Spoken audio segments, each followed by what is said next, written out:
Well, hello everyone. It is Friday, February the 17th, 2023. I am Dale Delbridge, Benchmark Realty, Murfreesboro, Tennessee, and this is your weekly status chat.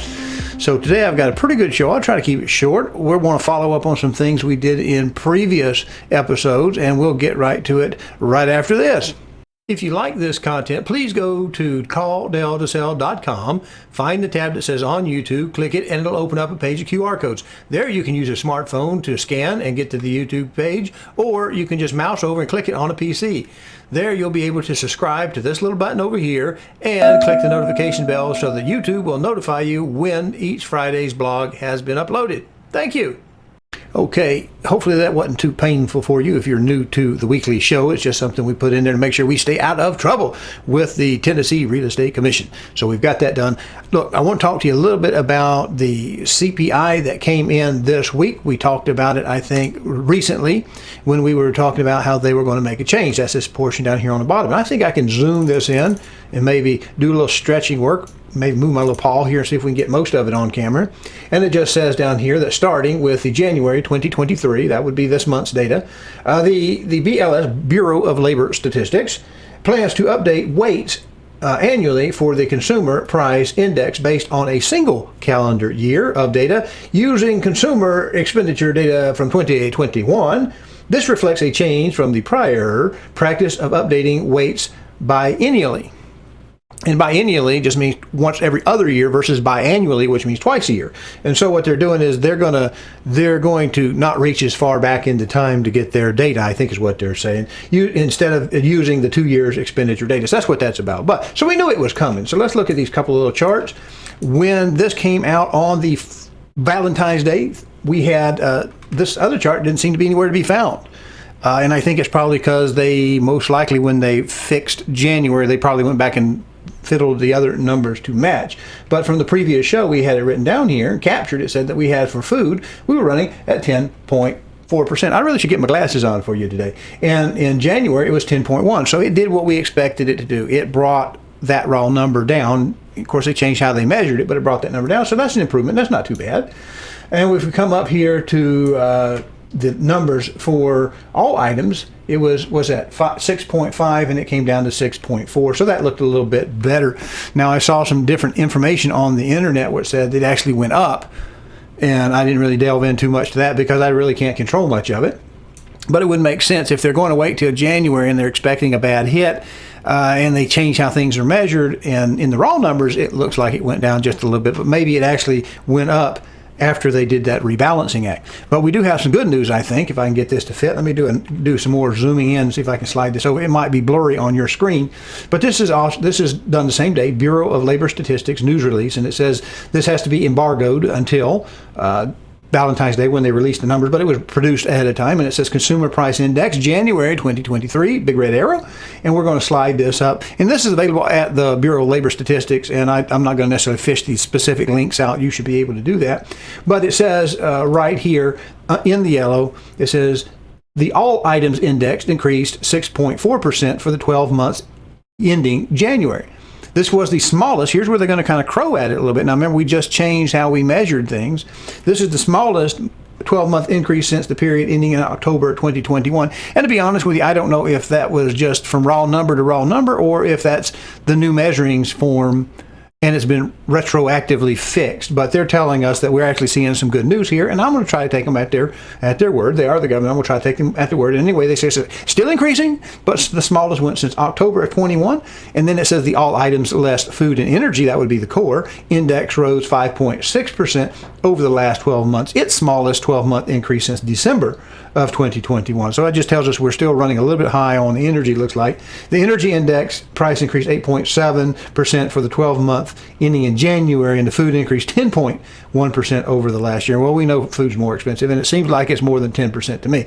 So I think that's some good news. The bad news is if we come right up here to this little second paragraph they snuck in on us, it says the index for shelter, I'm taking that's both rentals and buys, was by far the largest contributor to the month all items increase accounting for nearly half of the monthly of all increase that we got there, with the indices for food and gasoline and natural gas also contributing. So they're saying, I guess they're the next biggest one, but mostly it's shelter, housing, and rent. And the food index will go through that. Now, I think I'll just go ahead and make this one go away because I want you to look at some more numbers here. Now, this has come from my company, our company. I don't own the company, I'm part of this company.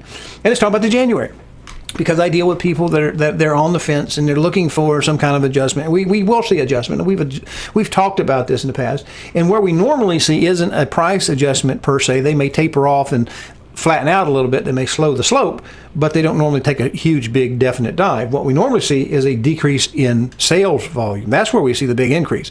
Because it's a mental issue for so many people, what they end up doing is they have it in their head that their house is worth X amount of dollars more than it ever was before, and they've got great increase in it, equity and all that, and they get their mind wrapped around a number that no longer exists because the conditions when everybody was fighting post-COVID, we had like 2 years worth of built up competition, and plus the blue exodus from the blue states, they were coming in and buying. There was so much competition it made the houses rise really quickly. And we have also had inflation kick in. So even though we might have slowed down some of the activity because interest rates, we still have people coming in, and we still have inflation driving the cost of things up. So housing's not really going to change that much in the price, not over time. That's one of the things we like to point to it as being a fairly safe place to place your money is in a house. You're going to have to live somewhere, right?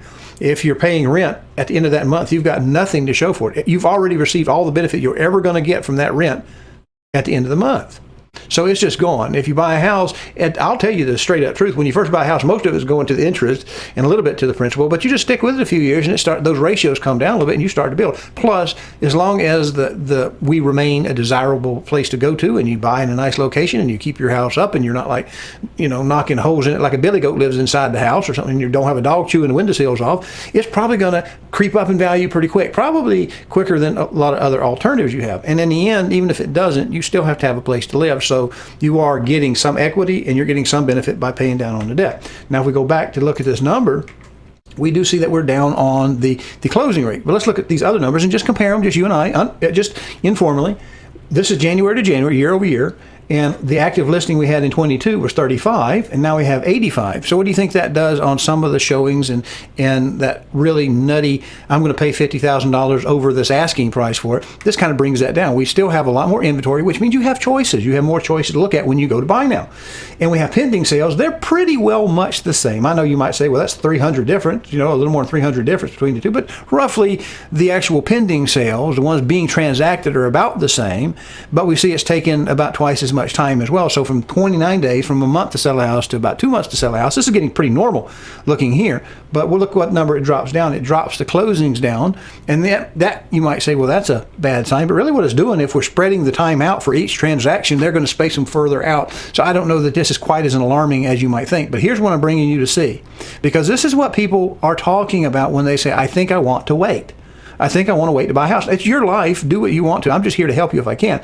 But the residential median, that's the most common occurring, not the average price. Average is if you put the top and the bottom together and you came up with a number. Median is the most commonly occurring.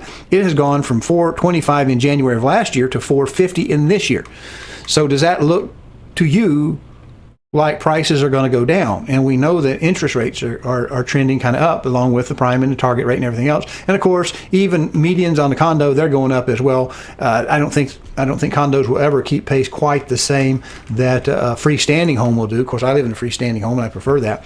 But if we reflect back to a couple of weeks ago when we looked at the mortgage rates, and I said, we kind of came up on that chart, and then we flattened out a little bit as people got a little panicky and sales slowed down. Sales of the mortgages, which are that industry's product, are the mortgages. They kind of went down. They kind of started cutting their rates down just a little bit to try to get a little bigger piece of the pie. And then the rates went up again, and it looked like we might have been on track for 8%, 7.5%, 8% by Christmas, except the market kind of flattened out, and we really lost some volume there, and they dropped their prices down. Well, now it seems like they're kind of beginning to flatten out. If you look just a week ago or 2 weeks ago, back and look at those old episodes and watch them, and you'll see that graph I'm talking about. They went down. Well, since the CPI came out, and then last week I told you 6 of 7 periods, because they don't do it over the weekend, but 6 of 7 periods, the daily rate had gone up. Well, as of today, it's almost 7%. Now, there'll be a little bit of a lag on some of those rates, because one of them, as you know, they're going to be a daily rate's always going to be a little bit more volatile than a weekly rate. But I think they're going to probably trend up. And I just showed you that slide that says over the year, prices didn't go down. They kind of went up a little bit. And now think about that. If you had to let's go back just to that screen. Look at that again. Say you had bought last year and bought yourself a $425,000 house, and it was a median. Roughly, you've got a little bit of a gain on there. So instead of paying a year's worth of rent, you would have paid a year's worth on your house and had a lower rate. Now, do you want to wait again? Do you want to keep on waiting, or do you want to at least get your feet wet and see what's available for you? And that's what I'm here for. I'm here to help you do that. So with that being said, I think I probably talked enough. I'm not diving too deep in the numbers. I'm just showing you there's a cost to waiting. And if you think you're going to move real quick and you're not going to live here very long and you want to move to a different state, maybe it's not a move for you. But you're going to have to live somewhere, and either you're going to pay somebody else's mortgage when you pay their rent, because you're going to pay their mortgage, their expenses, plus a little profit, right? So you're either going to pay their mortgage or you can pay your own. And if you pay your own, you can put a nail inside your home any way you want to. You can paint the bathroom pink polka dots for anybody who cares. It's your bathroom. You do what you want to, So we just need to get you started. So let's look at today's numbers in the next segment. Hello, I'm Del Delbridge of Benchmark Realty, Murfreesboro, Tennessee. If you are currently unrepresented and would like to know how to compare up to 3 properties side by side and room by room, then go over to my new YouTube channel, Call Del to Sell. That's one L in Del, no spaces. Watch the demo on Real Scout, and then call me and we'll set up your exclusive ad-free account today. Well, okay, let's look at these numbers. And if you're unfamiliar with the show, they are meaningful, but they're just a running total that we do to see how trends are going, and we can infer some things from them. They are not all telling numbers. There's a lot more in this process than this, but the first one is the opportunities, which include both coming soons, which are not yet available, but they were very, very handy back in the day when we were selling things just about before we could get them to market. People were just that hard trying to find a house, and they were afraid they were going to miss out. And so the coming soons, they would want to see a little on the coming soon, even before we got all the paperwork ready to take a contract. Then we have the ones that are on the market. Those are the ones ready to take in a contract, and those are put together in the opportunities.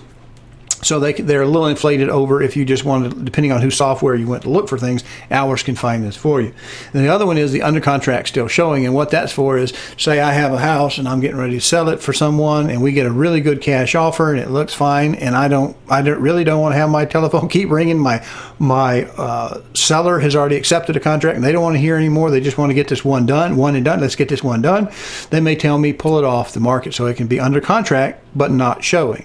So we know that it's not sold. It could technically fall apart, but you can't go to see it because it's not being shown. Now, the other way, the way we're looking at this is under contract still showing, which means I have a contract, but we're still showing it because maybe we're looking to take a backup bid a backup contract in case the one we're going on, maybe it's contingent on inspections and financing, and if something were to happen there, I'd want to have a backup offer in my hand ready to deliver my seller on that. And so that's why we keep up with that, because the ratio of those two things may give us a little hint on how people are feeling in the market today. So we're going to look at 2-10-23, last week's numbers. We had 16,225 opportunities in the Real Scout system. You get an account if you don't have one, and 3711 in the under contracts still showing. Okay, so that's the ones that we've got us a deal on, but it hasn't come all the way through fruition, and we're still showing it to people in case something happens. The opportunities dropped, the under contracts increased, and the ratio increased to 23% if we were just to take those two raw numbers and make a fraction out of them.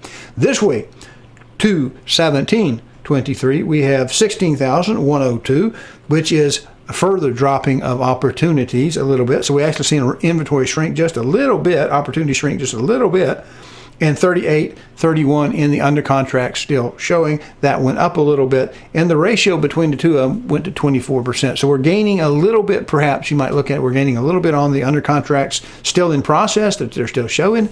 I don't include the ones that are under contract not showing, but I do look at the ones that are under contract and still showing, because I think that gives us a better idea for how people are feeling. So that's the show. I appreciate you watching. Remember, you know how to get in touch with me. Use the tools, and then text me, call me. I do answer the telephone. If I don't have your number in the system, I may ask you who you are, but just like anybody else, people call me with the craziest stuff anyway. So give me a call if I can help. I'll be happy to do something with you if I can.